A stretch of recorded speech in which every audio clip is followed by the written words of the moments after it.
ಪಂಚಮಸಾಲಿ ಸಮಾಜ ಬಾಂಧವರಲ್ಲಿ ಹಾಗೂ ನಮ್ಮ ಕೂಡಲ ಸಂಗಮದ ಪಂಚಮಸಾಲಿ ಪೀಠದ ಸಮಸ್ತ ಸದ್ಭಕ್ತರಲ್ಲಿ ಶರಣಾರ್ಥಿಗಳು.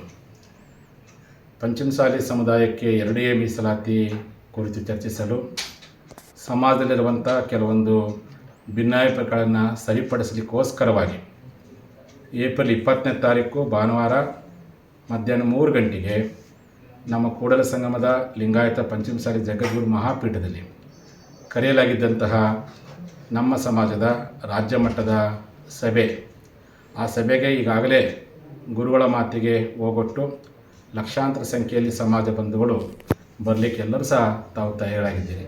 ಈ ವಿಷಯ ನನಗೆ ಗೊತ್ತಿದೆ. ಈ ಒಂದು ಹಿನ್ನೆಲೆ ಒಳಗೆ ನಮ್ಮ ಸಮಾಜದ ಶಾಸಕರಾಗಿರ್ತಕ್ಕಂಥ ವಿನಯ್ ಕುಲಕರ್ಣಿಯವರು, ಮಾಜಿ ಸಚಿವರಾದ AB ಪಾಟೀಲ್ ಅವರು, ಮಾಜಿ ಶಾಸಕರಾಗಿರ್ತಕ್ಕಂಥ ಶಿವಶಂಕರ್ ಅವರ ಮಧ್ಯಸ್ಥಿತಿಯಲ್ಲಿ ನಮ್ಮ ಸಮಾಜದ ಒಗ್ಗಟ್ಟನ್ನು ಮತ್ತೆ ನಾವು ಮುಂದುವರ್ಸ್ಕೊಂಡು ಹೋಗಬೇಕು. ಯಾವುದೇ ಕಾರಣಕ್ಕೂ ಭಿನ್ನಾಭಿಪ್ರಾಯ ಮೂಡಬಾರ್ದು, ಗೊಂದಲಗಳು ಬಗೆಹರಿಬೇಕನ್ನೋ ಉದ್ದೇಶಕ್ಕೆ ಸಮಾಜ ಹಿತದೃಷ್ಟಿಯಿಂದ ನಮ್ಮೆಲ್ಲ ನಾಯಕರ ಒಂದು ಒಪ್ಪಿಗೆ ಮೇರೆಗೆ ಏಪ್ರಿಲ್ 20ನೇ ತಾರೀಕು ಭಾನುವಾರ ದಿವಸ ನಡೆಯಬೇಕಾಗಿರ್ತಕ್ಕಂತಹ ಆ ಒಂದು ಸಭೆಯನ್ನು ಈ 3 ಜನ ನಾಯಕರ ಮೇಲೆ ನಂಬಿಕೆ ಇಟ್ಟು ಶಾಸಕರಾಗಿರ್ತಕ್ಕಂಥ ಬಸವನ ಪಾಟೀಲ್ ಯತ್ನಾಳ್ ಅವರು, CC ಪಾಟೀಲ್ ಅವರು, ಈರಣ್ಣ ಕಡಾಡಿ ಅವರು, ಅರವಿಂದ್ ಬೆಲ್ಲದವರು, ಸಿದ್ದು ಸೌದಿಯವರು, PC ಸಿದ್ದನಗೌಡರು,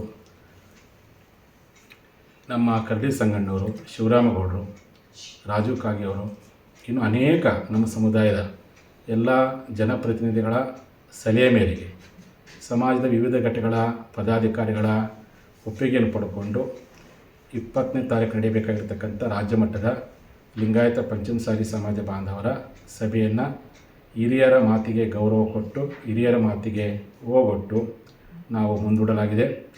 ಆದಷ್ಟು ಬೇಗನೆ ಬೆಳಗಾವಿಯಲ್ಲಿ ಅಥವಾ ಮತ್ತು ಯಾವುದಾದ್ರೂ ಒಂದು ಪ್ರಮುಖ ಊರಲ್ಲಿ ಶಾಶ್ವತವಾಗಿರ್ತಕ್ಕಂತಹ ಪರಿಹಾರವನ್ನು ಕಂಡುಕೊಳ್ಳುವ ಹಿನ್ನೆಲೆ ಒಳಗೆ ನಾವೆಲ್ಲರೂ ಮತ್ತೊಮ್ಮೆ ಒಂದೇ ತಾಯಿ ಮಕ್ಕಳಂತೆ ಸಮಾಜದ ಒಗ್ಗಟ್ಟನ್ನು ತೋರಿಸಲಿಕ್ಕೋಸ್ಕರವಾಗಿ ಮುಂದಿನ ನಾವೆಲ್ಲರೂ ಕೂಡಿ ಚರ್ಚಿಸುವ ಪ್ರಯತ್ನವನ್ನು ನಾವೆಲ್ಲರೂ ಕೂಡ ಮಾಡೋಣ.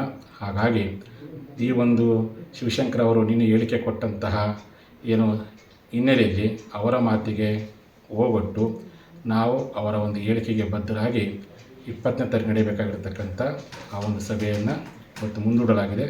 ತಮ್ಮೆಲ್ಲರ ಸಹಕಾರ ಇರಲಿ. ಶರಣಾರ್ಥಿಗಳು.